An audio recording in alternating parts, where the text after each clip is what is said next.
मुझे आज इस काबिल किया कि मैं आप लोगों के सामने उसके कलाम को बयान कर सकूं। आज का कलाम मेरे ज़ाती जिंदगी के तजर्बे में, और जब मैंने खुद इसको सीखा, इसको पढ़ा, इसको जाना, तो मेरे लिए ये बहुत बाबरकत कलाम था। अपने आप को जानने के लिए, अपनी अपने फेथ को समझने के लिए, अपने ईमान को जानने के लिए, कि अपने विश्वास को समझने के लिए कि हम क्यों प्रभु यीशु पर, मसीह यीशु पर विश्वास करते हैं, क्यों हम प्रभु यीशु का अपना निजात दहिंदा कहते हैं, अपना मुक्तिदाता उसे कहते हैं। आज हम खुदावंद के जिंदा कलाम में से सीखेंगे, और आज का ये वचन मुकद्दस यूहन्ना रसूल की मार्फत लिखा गया अंजीली बयान, उसका 17वां बाब, उसकी पहली आयत से 11 आयत तक हम सीखेंगे। The gospel of John chapter 17 from verse 1 to 11। मेरी दरखास्त है कि कोई आप में से इस हवाला को, इस वचन को अगर रीड कर दें तो सबको इसके बारे में जानने का मौका मिलेगा। हो सकता है अल्फाज का फर्क हो, हिंदी में और अल्फाज हो, तो सब जब इसको पढ़ेंगे, सुनेंगे, तो इसमें से बरकत पाएंगे और उसको समझेंगे। इसके बाद मैं फिर इसको मजीद खुदावंद की रूह की हिदायत के मुताबिक, उसकी आत्मा के मुताबिक, उसकी गाइडेंस के मुताबिक आप सबके साथ शेयर करूंगा। तो आप में से कोई आज के इस वचन को, the gospel of John chapter 17 from verse 1 to 11।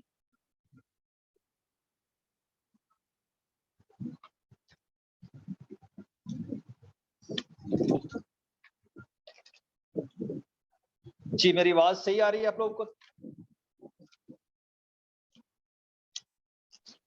जी सही आ रही है।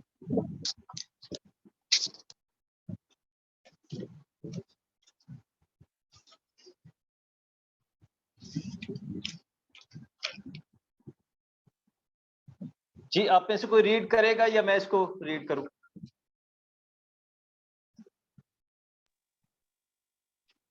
यीशु ने ये बातें कही और अपनी आंखें काश की ओर उठाकर कहा, हे पिता, वह घड़ी आ पहुंची है, अपने पुत्र की महिमा कर, ये पुत्र भी तेरी महिमा करे, क्योंकि तूने उसको सब प्राणियों पर अधिकार दिया है कि जिन्हें तूने उसको दिया है, उन सब को वह अनंत जीवन दे। बाजी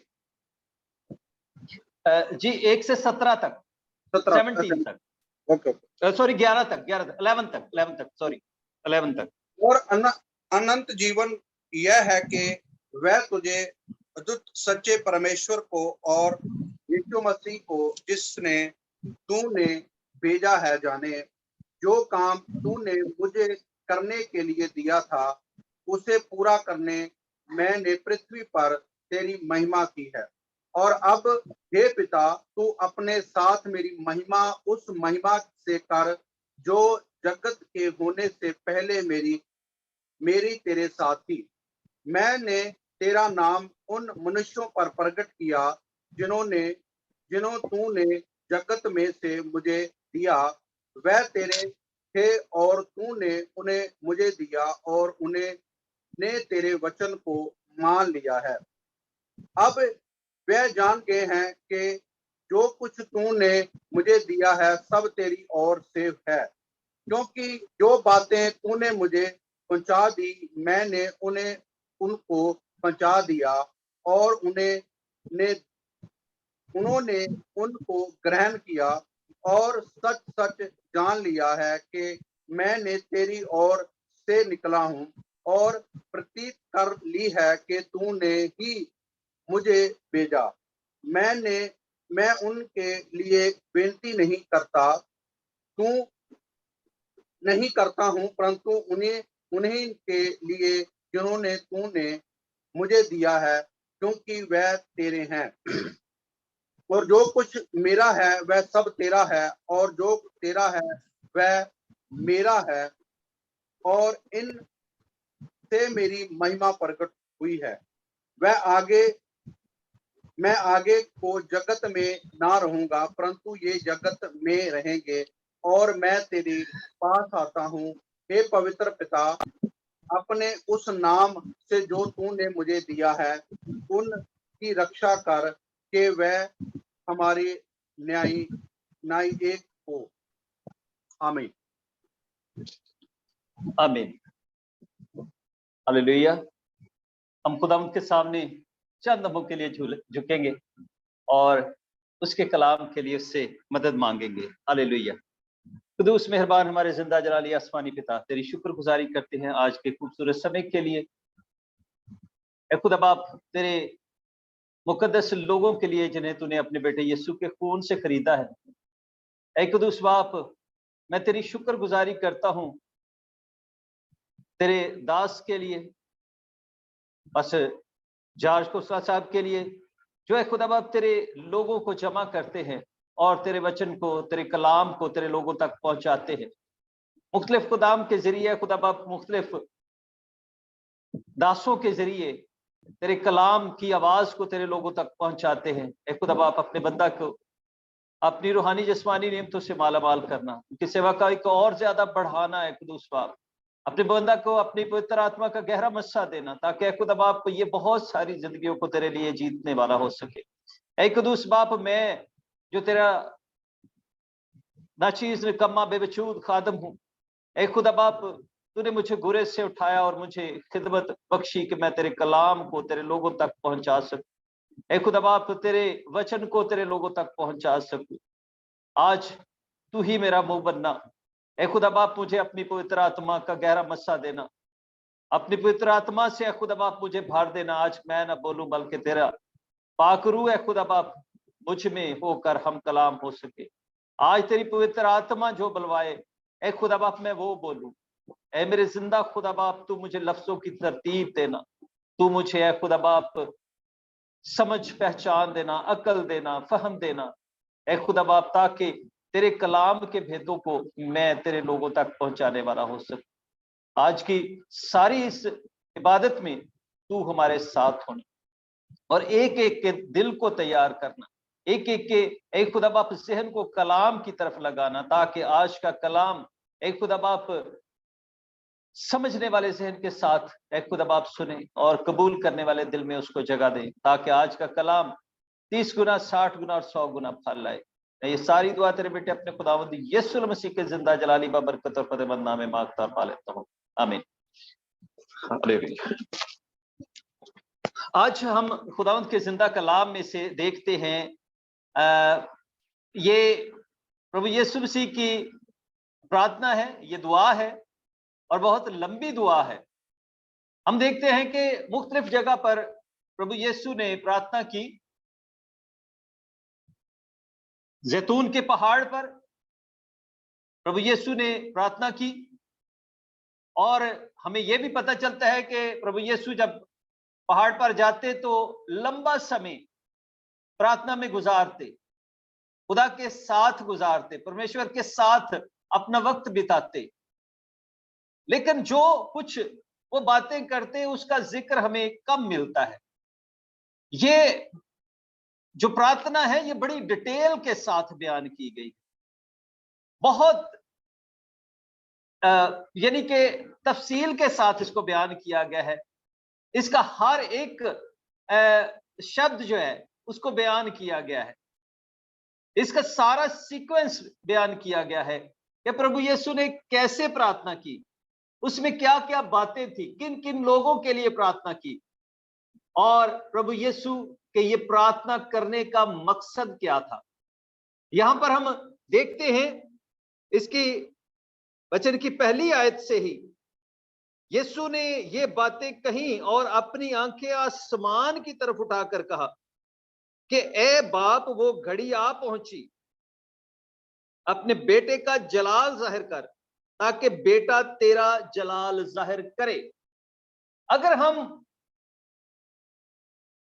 इसको गौर से समझें तो हमें पता चलता है कि ये बात कहने में एक लंबा समय लगा और बहुत सारी ऐसी जगहों पे जहां पर अभी प्रभु यीशु के जलाल का वक्त नहीं आया था, उसका समय नहीं आया था, तो उसने पहले से रोक दिया। जैसे हम देखते हैं कि काना गलील की शादी में जब प्रभु यीशु की मां ने मैं की कमी की शिकायत करते हुए ये कहा कि मैं कम हो गई है, तो वहां पर यीशु ने ये कहा कि अभी इब्ने आदम अपने जलाल को नहीं पहुंचा, अभी मेरा समय नहीं आया। यानी ये वो समय था जिसके वक्त पर होना जरूर था और जिसका एक खास टाइम था, एक खास समय था जहां पर जाकर तो यीशु ने ये कहना था कि अब वो समय आ गया है, अब वो वक्त आ गया है, the time is here now. अब वो वक्त आन पहुंचा है कि बेटा अपने जलाल को पहुंचे। इसके लिए हम देखते हैं कि सब कुछ जो पहले नबियों की मार्फत तरह बतरा कहा गया था, जो भविष्यवाणियां की गई थी, अब वो पूरी होने जा रही है।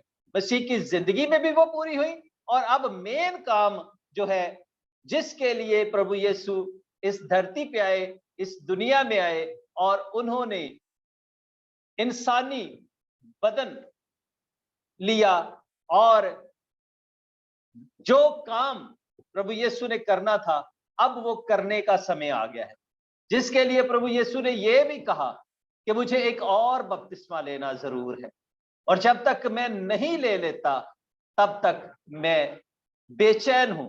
अब वो बेचैनी दूर होने का वक्त आ गया है और प्रभु यीशु वो काम करने को जा रहे हैं जिसके लिए वो इस धरती पर मेरे और आपके लिए आए। एक बात और यहां पर मैं जिक्र करता चलूं, वो भी सीखने की है। अगर हम खुदावंद के जिंदा वचन में देखते हैं कि अनाजील में, न्यू टेस्टामेंट में, नए नियम में 3 तरह के नसबनामे हैं। 3 तरह के नसबनामे हैं, 3 तरह की लड़ियां हैं जो मुख्तलिफ तरह की नस्लों को जाहिर कर रही हैं। पहली मुकद्दस मत्ती बयान करता है और मुकद्दस मत्ती जो लड़ी बयान करता है, ये मुकद्दस यूसुफ से मसीह के ताल्लुक को दाऊद के साथ और फिर खुदा के साथ मिलाता है, यानी कि वो इब्ने दाऊद के तौर पर प्रभु यीशु को बयान करते हैं। और इसके बाद दूसरा नसबनामा मुकद्दस लूका बयान करता है। मुकद्दस लूका जो नसबनामा बयान करता है, वो यीशु की मां मुकद्दसा मरियम के की लड़ी जो है, इसको दाऊद के घराने के साथ और फिर खुदा के साथ मिलाता है।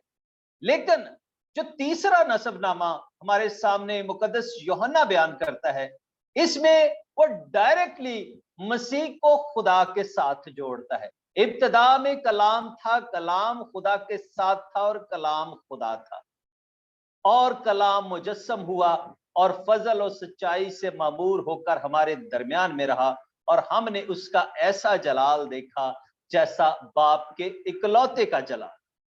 और फिर पहले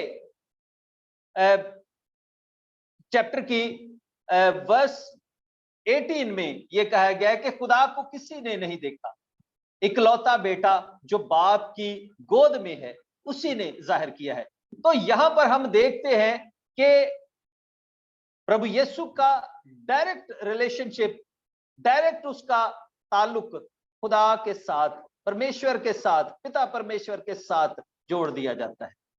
और ये बात जाहिर करती है कि मुकद्दस यूहन्ना रसूल जो है वो मसीह को कितना समझता, वो के सारे ही समझते थे, लेकिन यहां पर मुकद्दस यूहन्ना रसूल के अंजीली बयान में जब हम देखते हैं तो इसमें हमें मसीह को, प्रभु यीशु को बहुत सारे मकामात पर, बहुत सारी सिचुएशन में जीसस को बतौर गॉड प्रेजेंट किया जाता है, उसको खुदा की सूरत में बयान किया जाता है।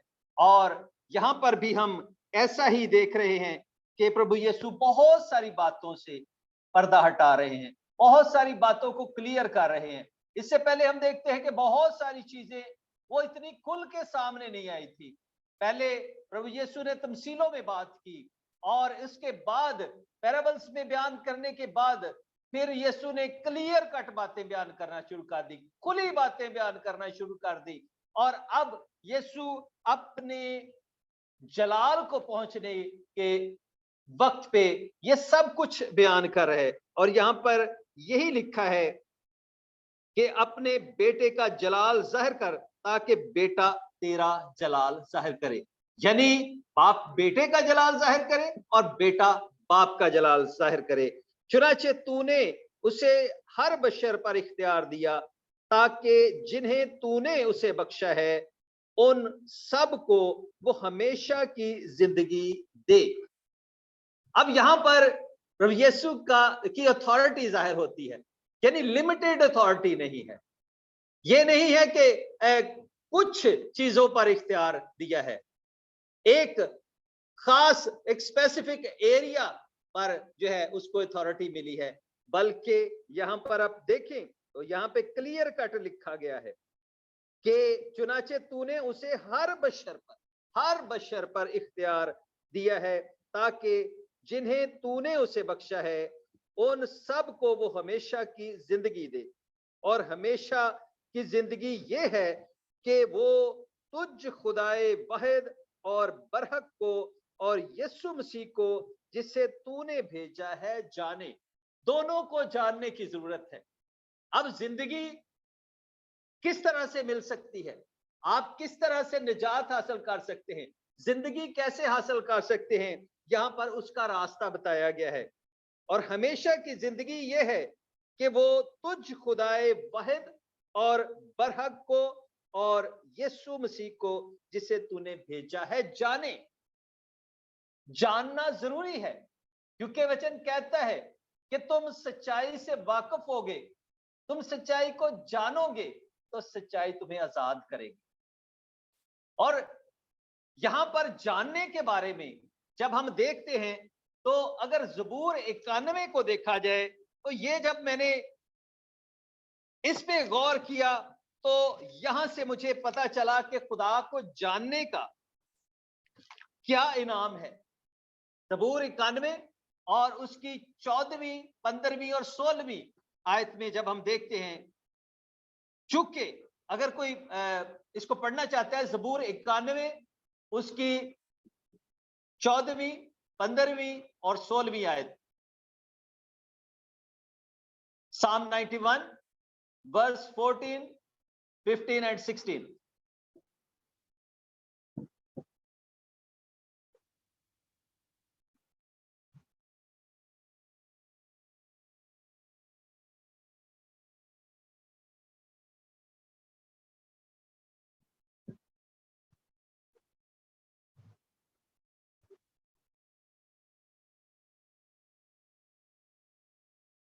कि Psalm 19 ज़बूर की पोथी उसका 91 ज़बूर और उसकी 14 से 16 आयत तक।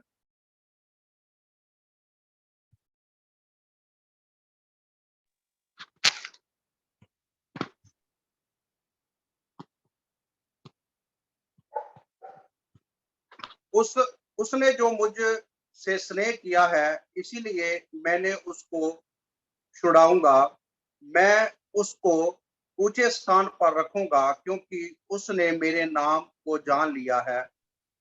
जब वह मुझको पुकारेगा, तब मैं उसकी सुनूंगा। संकट में उसके संग रहूंगा, मैं उसको बचाकर उसकी महिमा बढ़ाऊंगा।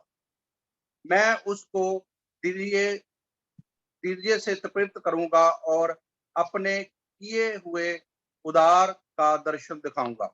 आमीन। आमीन। यहाँ पर हम देखते हैं कि खुदा को जानने में, उसको पहचानने में, उसको मानने में, यानी आप मानते तभी हैं जब आप किसी को जाने, बगैर जाने तो नहीं आप किसी को मान सकते। तो सबसे पहले उसको जानना जरूरी है, और जब हम उसको जानेंगे, उसको समझेंगे, उसका हमें पता चलेगा, उसकी हकीकत को हम जानेंगे, तो यहाँ पर हमें जबूर में, दाऊद के जबूर में यह पता चलता है कि चूंकि उसने मुझसे दिल लगाया है, इसलिए मैं उसे छुड़ाऊंगा, मैं उसे सरफराज करूंगा, क्योंकि उसने मेरा नाम पहचाना है। जब हम उसके नाम को पहचानते हैं, जब हम उसकी इज्जत करते हैं, जब हम उसको रिस्पेक्ट देते हैं, तो फिर क्या होता है, वो मुझे पुकारेगा और मैं उसे जवाब दूंगा, मैं उसे जवाब दूंगा, मैं मुसीबत में उसके साथ रहूंगा, मैं उसे छुड़ाऊंगा और इज्जत बख्शूंगा, मैं उसे उम्र की दराजी से आसूदा करूंगा। यहाँ पर इटर्नल लाइफ को जाहिर करता है, यहाँ पर लंबी जिंदगी को जाहिर करता है, लंबी हयात को जाहिर करता है, हयात जावेदा को जाहिर करता है। यहाँ पर हमें पता चलता है कि जब हम उसे जानते हैं, उसे पहचानते हैं, तो फिर हमें वो बहुत सारी बरकतें देता है, फिर हमें वो सरफराजी देता है, फिर वो हमें बुलंदी देता है, फिर वो हमें नीचा नहीं रहने देता, फिर वो हमें उठा खड़ा करता है, और फिर मैं उसे उम्र की दराजी से आसूदा करूंगा और अपनी निजात उसे दिखाऊंगा।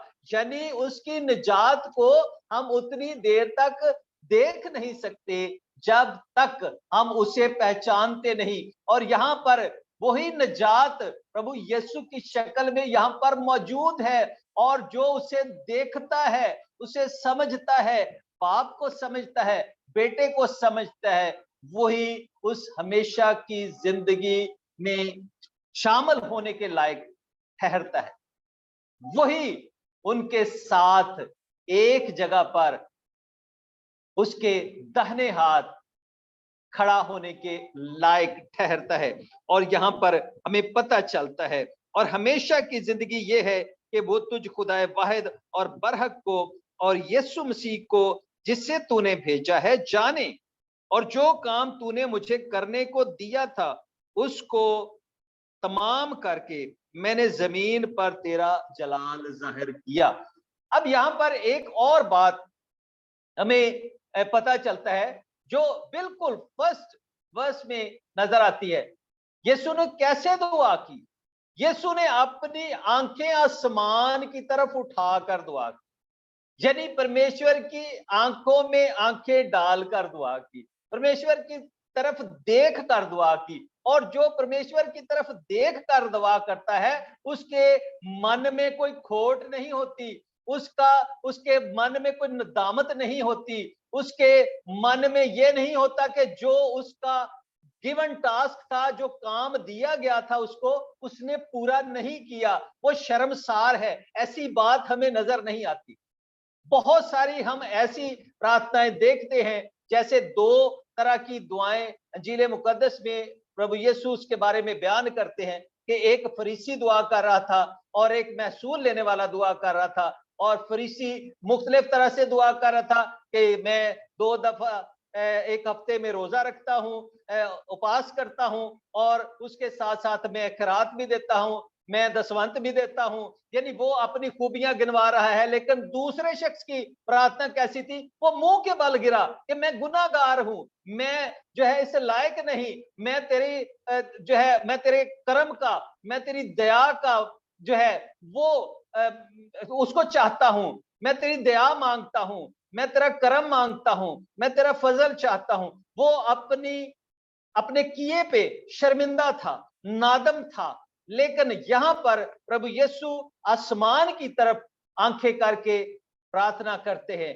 यानी जो कुछ बाप ने उसको प्रभु यीशु को टास्क दिया है, जो काम दिया है, प्रभु यीशु ने वो काम पूरा किया है। अब वो काम पूरा करने के बाद मजीद जो आगे एक प्रोसेस है, जो प्लान है खुदा का, वो अब प्रभु यीशु चाह रहे हैं कि अब वो मैं करने चाह रहा हूं। यानी पहले जो था वो सारा मुकम्मल कर दिया है, जो अब तक काम मुझे दिया था वो मैंने सारा का सारा मुकम्मल कर दिया है। No, I am ready for the next task. अब मैं अगले काम के लिए तैयार हूं। और प्रभु यीशु आसमान की तरफ, परमेश्वर पिता की तरफ मुंह करके दुआ कर रहे हैं, क्योंकि उसने अपना कोई काम छोड़ा नहीं है। जो काम, जो टास्क प्रभु यीशु को मिला था उसने पूरा किया है। और अब ए बाप, तू उस जलाल से जो मैं दुनिया की पैदाइश से पेशतर तेरे साथ रखता था, मुझे अपने साथ जलाली बना दे। अब यहां पर बहुत खूबसूरत बात हमारे सामने आती है। यहां पर जो प्रभु यीशु के लामहदूद होने की बात है वो जाहिर होती है। यहां पर ये बात सिर्फ यहां तक नहीं कि आज से 2023 साल पहले प्रभु यीशु इस दुनिया में आए, उससे पहले वो नहीं थे, सिर्फ तभी उनका जन्म हुआ। ये बात स्टार्ट जेनेसिस में ले जाती है, पैदाइश में, उत्पत्ति में ले जाती है कि यीशु दुनिया के बनने से पहले मौजूद थे, बाप के साथ मौजूद थे, बनाए आलम से जब कुछ भी नहीं बना था। और इस बात को अगर हम खुदावंद के जिंदा वचन में देखें तो कुलुस्सियों पहला बाब और उसके 15 से 18 आयत तक मुकद्दस पौलुस रसूल का खत, मुकद्दस पौलुस रसूल की पत्री, the epistle of Paul to the congregation of Colossians, क्लुसियों की कलीसिया के नाम, मुकद्दस पौलुस रसूल का खत, उसका पहला चैप्टर और उसकी वर्स 15 से 18, यहां पर लिखा है कि वो अनदेखे खुदा की सूरत और तमाम मखलूकात से पहले मौजूद, क्योंकि उसी में सब चीजें पैदा की गई, खा आसमान की हो, खा जमीन की, देखी हो या अनदेखी, तख्त हो या रियासतें, हुकूमतें हो या इख्तियारात, सब चीजें उसी के वसीला से, उसी के वास्ते पैदा हुई और सब चीजों से पहले, और उसी में सब चीजें कायम हैं। और वही बदन यानी कलीसिया का सर है, वही इब्तदा है और मुर्दों में से जी उठने वालों में पहलौठा, ताकि सब बातों में उसका अव्वल दर्जा हो। यहां पर हमें पता चलता है मुकद्दस पौलुस की मार्फत भी कि वो तमाम मखलूकात से पहले मौजूद था। यहां पर भी यही प्रभु यीशु ने कहा, यहां पर भी हमें यही बात मिलती है। अब ए बाप, तू उस जलाल से जो मैं दुनिया के पेशतर से तेरे साथ रखता था, यानी कि जैसे हम उत्पत्ति में पढ़ते हैं, इब्तदा में खुदा की रूह पानियों पर जुम्बिश करती थी और फिर उसने कहा, उसने बोला, और बोला क्या, बोलता क्या है, कोई वचन बोलता है, कोई कलाम बोलता है, कोई उसके मुंह से वर्ड्स निकलता है। वो वर्ड्स क्या थे? वो कलाम मुजस्सम हुआ है। वो कलाम जो बोला है वो प्रभु यीशु है। इसका मतलब है कि तीनों, परमेश्वर पिता, प्रभु यीशु, बाप, बेटा और पवित्र आत्मा वहां पर मौजूद थे। ये दुनिया के बनने से पेशतर वहां पर मौजूद थे और इसीलिए वो कलाम मुजस्सम हुआ है। वो जो कहा गया था वो कलाम मुजस्सम हुआ है, जो पिता परमेश्वर के साथ अजल से था, शुरू से था, वो मुजस्सम हुआ है। और यही बात प्रभु यीशु यहाँ पे कह रहे हैं, अब ए बाप तू उस जलाल से जो मैं दुनिया की पैदाइश से पेशतर तेरे साथ रखता, तब भी वो जलाली था, तब भी उसका जलाल था, और वही जलाल उसको फिर मिला है। और यहां पर हम देखें, ए बाप तू उस जलाल से जो मैं दुनिया के पेशतर पैदाइश से पेशतर तेरे साथ रखता था, मुझे अपने साथ जलाली बना दे। यानी यहां पर वो अपने मुकाम से नीचे आया है, उस जलाल को वो छोड़कर मेरी और आपकी तरह एक इंसान बन गया। उस जलाल को उसने छोड़ा। और इसके बारे में अगर हम देखें तो फिलिपियों, मुकद्दस पौलुस रसूल का खत फिलिपियों की कलीसिया के नाम और उसका 2 बाब और उसकी 6 आयत से हमें पता चलता है, 6 से 9 आयत तक, उसने अगरचे खुदा की सूरत पर था, खुदा के बराबर होने को कब्जा में रखने की चीज ना समझा, बल्कि अपने आप को खाली कर दिया। यानी वो जलाल, उससे अपने आप को खाली कर दिया और खादम की सी सूरत इख्तियार की और इंसानों के मुशाबा हो गया और इंसानी शक्ल में जाहिर होकर अपने आप को पस्त कर दिया। यानी उसका इंसानी शक्ल में जाहिर होना, वो जलाल छोड़कर अपने आप को मेरे और आप जैसा बना लेना, अपने आप को पस्त करना है, अपने आप को इंसानों के मुशाबा हो गया और इंसानी शक्ल में जाहिर होकर अपने आप को पस्त कर दिया और यहां तक फर्मा बरदार रहा कि मौत, बल्कि सलीबी मौत गवारा की। इसी वास्ते अब पता चलता है कि उसको वो जलाल मिलने की वजह क्या है, किस वजह से वो जलाल उसको मिला है। इसी वास्ते खुदा ने भी उसे बहुत सरबुलंद किया और उसे वो नाम बख्शा जो सब नामों से आला है। अब हमें पता चलता है कि वो उसको जलाल मिला क्यों, किस वजह से उसको जलाल मिला, क्योंकि उसने अपने आप को पस्त कर दिया। आप देखें कि पस्त किस तरह से किया कि वो सलीबी मौत मरा, मरने के बाद वो दफन हुआ, मरने के बाद वो दफन हुआ। दफन कहां? जमीन के अंदर होते हैं, जमीन के अंदर दफन होते हैं। और यहां तक जमीन के अंदर तक जाने तक वो वफादार रहा।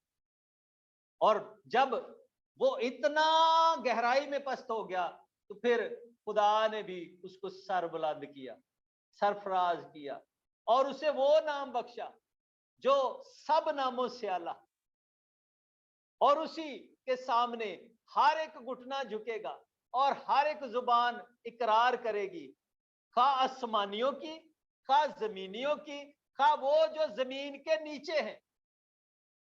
आज वो जो जमीन के नीचे हैं उनकी जुबान भी इकरार करेगी, क्योंकि वो जमीन के नीचे वहां तक गया। ये इकरार उसी सूरत में हुआ है कि वो वहां तक पस्त हुआ और वो आसमान से आया, जमीन पर चला फिरा, इसलिए सबके साथ उसका ताल्लुक बना। इसीलिए आसमानियों का, जमीनियों का और जमीन के नीचे वाले लोगों का भी इकरार उसके लिए होगा। हर एक जुबान इकरार करेगी कि यीशु मसीह खुदावंद है। आप देखें कि वो कहां से, खुदावंद से वो नीचे आया और फिर खुदा ने उसे वही मुकाम, वही जलाली मुकाम दे दिया। ये है हमारे प्रभु यीशु का वो सारी फर्माबरदारी जिसको उसने पूरा किया।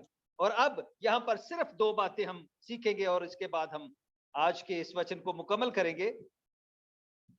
मैंने तेरे नाम को उन आदमियों पर जाहिर किया जिन्हें तूने दुनिया में से मुझे दिया। वो तेरे थे और तूने इन्हें मुझे दिया और उन्होंने तेरे कलाम पर अमल किया। ये वो लोग हैं जिन्होंने मसीह को कबूल किया। अब वो उन्हीं लोगों के लिए अपने पिता परमेश्वर से ये कह रहा है कि ये मैंने इनको नहीं चुना, तूने मुझे दिया है, तूने मुझे दिया है। इसलिए यहां पर बेटा पुत्र जो है वो पिता को जलाल दे रहा है। पुत्र पिता की बड़ाई यहां पर बयान कर रहा है और यहां पर ये कहता है कि अब वो जान गए हैं कि जो कुछ तूने मुझे दिया है वो सब तेरी ही तरफ से है। जो कलाम, क्योंकि जो कलाम तूने मुझे पहुंचाया वो मैंने उनको पहुंचा दिया और उन्होंने उसको कबूल किया और सच जान लिया कि मैं तेरी तरफ से निकला हूं, और वो ईमान लाए कि तू ही ने मुझे भेजा। यहां पर हम देखें कि बहुत जगहों पे इकरार प्रभु यीशु का हुआ है। जैसे हम देखें कि पतरस ने इकरार किया था कि तू जिंदा खुदा का बेटा अल मसीह है। एक स्टार्ट में जब 70 शागिर्द जो है उनमें से बहुत सारे पीछे फिर गए तो प्रभु यीशु ने कहा कि तुम भी जाना चाहते हो तो चले जाओ, लेकिन वहां पर पतरस ने यह कहा कि हमेशा की जिंदगी की बातें तो तेरे पास हैं, अवधि जीवन की बातें तो तेरे पास है, अंतिम जीवन की बातें तो तेरे पास है, हम किसके पास जाए। और इसी तरह से जब हम देखें तो मार्था ने भी यह कहा कि जिंदा खुदा का बेटा अल मसीह जो इस दुनिया में आने वाला था तू ही है। इसलिए बहुत सारे लोग इस बात का इकरार कर चुके हैं, समझ चुके हैं कि पिता ने प्रभु यीशु को भेजा है, पिता ने पुत्र को भेजा है। उसको उसका पुत्र भी तस्लीम किया और यह भी तस्लीम किया कि वो जो आने वाला था, जिसकी हम आस लगाए बैठे थे, वो तू ही है। मैं उनके लिए दरखास्त करता हूं, मैं दुनिया के लिए दरखास्त नहीं करता, बल्कि उनके लिए जिन्हें तूने मुझे दिया है, क्योंकि वो तेरे हैं। और जो कुछ मेरा है वो सब तेरा है, और जो तेरा है वो मेरा है, और उनसे मेरा जलाल जाहिर हुआ, उनसे मेरा जलाल जाहिर हुआ है। यहां पर फिर पिता और पुत्र दोनों एक, दोनों को अलग नहीं करना। पिता मुझ में है, मैं पिता में, जो मेरा है वो तेरा है। यहां पर कोई ऐसी बात नहीं है कि जो पिता का अलहदा है और पुत्र का अलहदा है, जो पिता का है वो पुत्र का है। यहां पर दोनों में हम देखते हैं कि एक ऐसी अटैचमेंट है, ऐसा कनेक्शन है, दोनों की मोहब्बत इस तरह से मजबूत है कि उसमें किसी तरह का भी कोई बीच में ऐसी दरार नहीं है, बल्कि जो पिता का है वो पुत्र का है, जो पुत्र का है वो पिता का है। और ये प्रभु यीशु की अथॉरिटी को जाहिर करता है, उसकी उस जो है इलाही साथ होने को जाहिर करता है, उसके यहां पर उसके इख्तियार को जाहिर करता है, उसकी अथॉरिटी को जाहिर करता है। और फिर हम क्या देखते हैं, और जो मैं आगे को दुनिया में ना रहूंगा मगर ये दुनिया में है, और मैं तेरे पास आता हूं ऐ कदूस बाप, अपने उस नाम के वसीला से जो तूने मुझे बख्शा है, उनकी हिफाजत कर ताकि वो हमारी तरह एक हो। यहां पर जो स्टार्ट में हमने देखा कि मैं इनके लिए दुआ करता हूं, मैं सारी दुनिया के लिए नहीं करता, ये बात कही गई। इससे बहुत सारे लोग क्रिटिसिज्म करते हैं, वो ये कहते हैं कि यहां पर तो प्रभु यीशु कह रहा है कि मैं सिर्फ तुम्हारे लिए प्रार्थना कर रहा हूं, मैं सारी दुनिया के लिए नहीं कर रहा। इसकी वजह यह है कि अभी उन्होंने जिनको चुना था उन्होंने काम नहीं शुरू किया, अभी वो उस लाइट को लेकर निकले नहीं, अभी वो उस गॉस्पेल को लेकर निकले नहीं। और यहां पर अगर हमने समझना हो तो इसकी 20वीं आयत में ये बात क्लियर होती है, और उसको भी हम अगर पढ़ लें, मैं सिर्फ उन्हीं के लिए दरखास्त नहीं करता बल्कि उनके लिए भी जो इनके कलाम के वसीला से मुझ पर ईमान लाएंगे। यहां पर मैं और आप प्रभु यीशु की इस प्रार्थना का हिस्सा बन जाते हैं। यहां पर मैं और आप इससे अलहदा नहीं है, इससे खारिज नहीं है, बल्कि हम इस प्रार्थना का हिस्सा है। हालेलुया, हम इस प्रार्थना का हिस्सा है। We are not out of this prayer, we are in this prayer.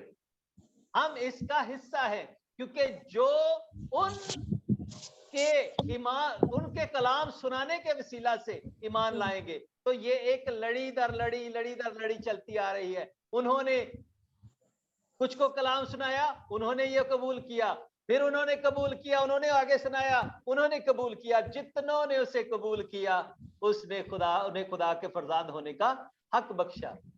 वो ना खून से, ना जिस्म की ख्वाहिश से, ना इंसान के इरादा से, बल्कि खुदा से पैदा हुए। मेरे बहनों और भाइयों, हमें खुशी मनानी चाहिए कि हम प्रभु यीशु पर ईमान लाने के वसीला से हम खुदा के बेटे और बेटियां हैं। और आज हमें खुदा की शुक्रगुजारी करनी चाहिए कि हम उसके खून खरीदे हैं, उसके बेटे के लहू से हमें खरीदा गया है। इसलिए हमें उसने यतीम और लावारिस नहीं छोड़ा, बल्कि हमारे लिए ये सारा प्लान उसने किया और हम इस प्लान का हिस्सा है। Thanks to Jesus, thanks to God कि हम निजात याफ्ता लोग हैं और मसीह हमारी निजात है, जिसने अपना खून देकर अपने खून से हमें छुड़ाया है और बचाया है। अब हमें ये करना है कि जो प्रभु यीशु ने अपने वचनों में कहा है उस पर अमल करना है, क्योंकि उसके जितने चेले थे उन्होंने उसके वचनों पर अमल किया और वो उसके पास है। आज हम भी उसके अब्दी जलाल में तभी शामिल हो सकते हैं जब हम उसकी कही हुई बातों को, उसके वचनों को अपने अंदर लेंगे और फिर अपनी जिंदगी में उसे पूरा करेंगे। God bless you. हालेलुया।